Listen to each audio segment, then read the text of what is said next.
Abu Azizi, the young Tunisian man who burned himself alive last December, burned himself alive because the police stopped him from selling merchandise on the street, is an example of all those young poor Arabs who rebelled against dictatorships because they believed in free market capitalism and they wanted to be young entrepreneurs. In fact, comrades, and this is a very dear martyr, Abu Azizi, he was a 27-year-old college graduate who had to work as a street peddler because he could not find a job, a full-time job or a part-time job anywhere in his country, Tunisia.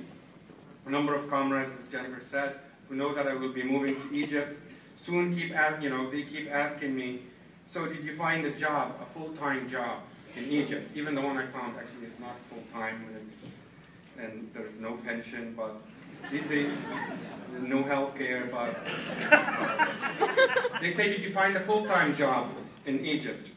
I answered them, no, comrades, there's no such thing as a secure full-time job in Egypt or in many other Arab countries. In fact, most young Egyptians under the age of 30 work in something called temp contracts. People here are familiar with temp work. There's temp work, and there's some people who have full-time work. Everybody under the age of 30, for the most part in Egypt, has a temp contract.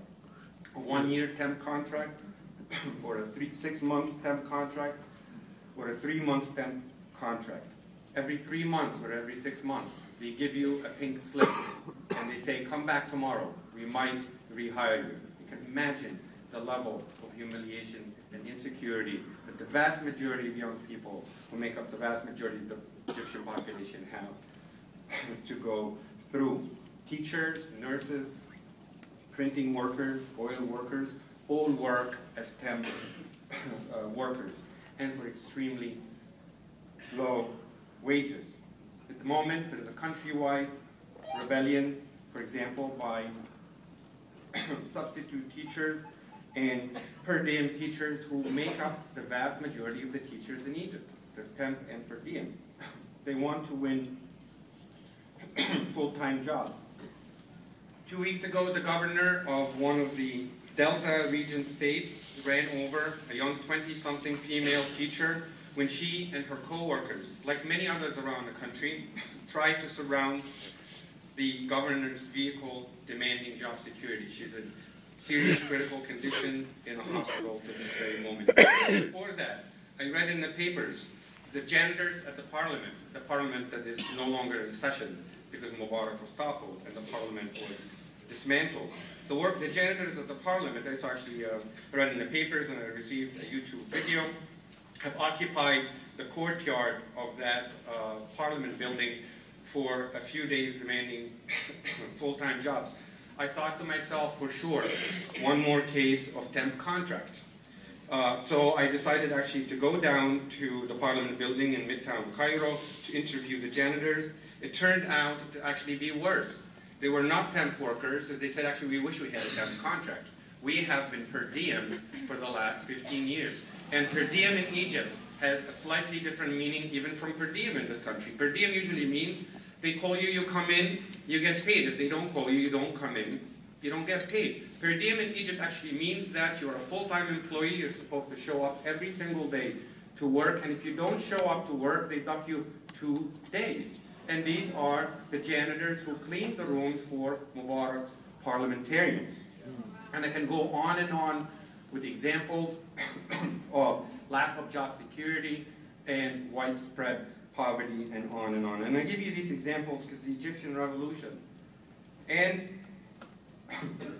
the wider Arab rebellions that have broken out in the last few months are, in my opinion, and in the final analysis, a revolt against 30 years of brutal capitalist neoliberal policies of privatization, policies that have devastated and ravaged the lives of millions of working class people across the Arab world, as well as across Africa and Asia and South America. In Egypt, 65% of the 20 million Egyptians, that is 1/4 of the population, the 20 million Egyptians that have actually toppled Mubarak in the great 18-day uprising of last January.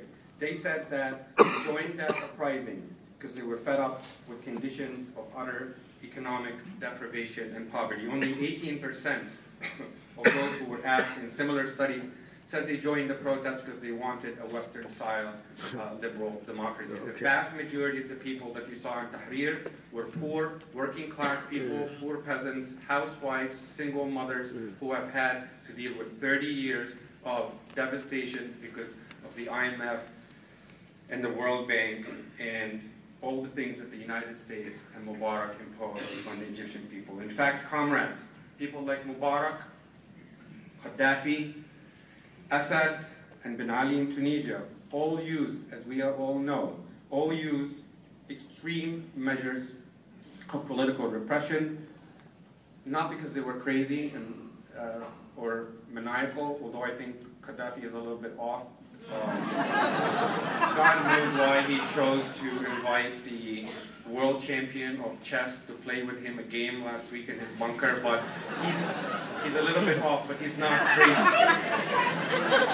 In fact, comrades, Mubarak, Gaddafi, and all the others used extreme measures of political repression because that was the only way to defend and to maintain a system based on super exploitation and poverty for the masses of poor people.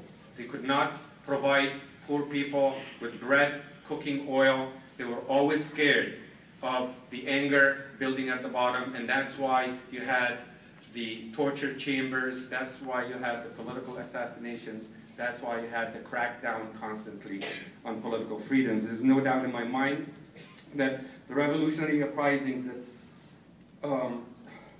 toppled Mubarak and Ben Ali in Egypt and Tunisia, or the rebellions underway in Yemen, Syria, and Bahrain, and even in Libya, despite the Western intervention, all these rebellions are only Act 1 in a long period of protracted revolutionary crisis and struggles that have unfolded all across the Arab world. It is a period, or will be a period, of revolutionary struggles against the decrepit, brutal, local ruling classes of that region. But these rebellions are also aimed at ending 60 years of Western imperial support for those local rural rulers, 60 years of Western imperial theft of the oil wealth of the region, and the impoverishment of millions of ordinary people. It will be a very hard period of struggle. We face three mighty forces of counter-revolution. Not one, we face three of them. The first one is the United States and Israel. Senator John McCain and Senator John Kerry were in Cairo last week to visit an old friend. That man is called General Mohammed Tantawi.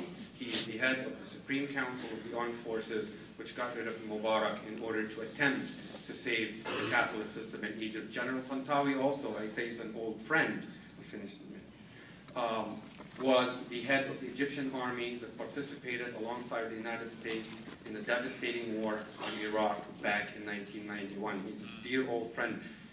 Kerry and McCain promised and pledged support for the Egyptian revolution in whatever way the United States could afford. 2 days later, we found out what kind of support General Kerry and McCain had in mind. There was a huge demonstration in Tahrir Square. Thousands of people, families of the martyrs and the supporters were demanding that finally, 6 months later, that Mr. Tantawi bring the police officers who have killed more than 1,000 people and injured 10,000 people, bring them to justice.